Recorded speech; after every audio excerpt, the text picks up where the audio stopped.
graduate from BSET Soksai. So, ano nga ba yung nasa go-to ko?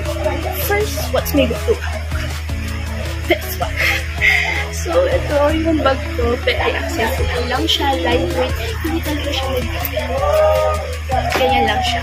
And then, ano nga ba yung mga 5 na ilalagay ko dito sa bag ko?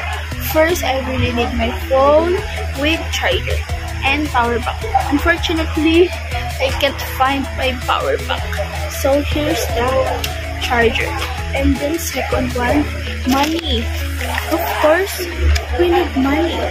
Bakit nga, diba? Hindi naman na kailangan tanungin kung bakit natin kailangan ng money.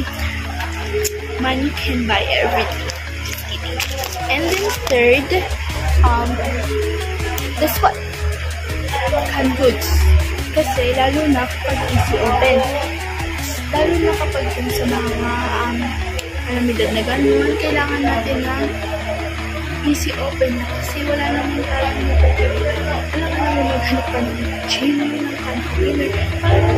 Kaya mas maganda na easy open. Kasi snap ko lang na ganun. Kapag siya.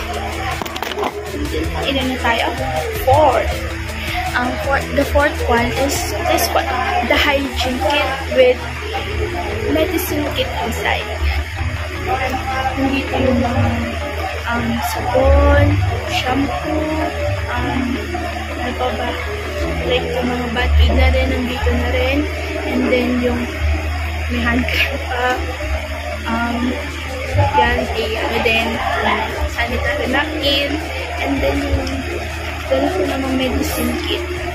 Ayan, meron tayo para sa sore throat, yung tulak angin, and then paracetamol, lalo na sa weather or diba calamity na na puso yung sipon, ubo, tsaka lagnat. So, kaysa maghanap pa, diba?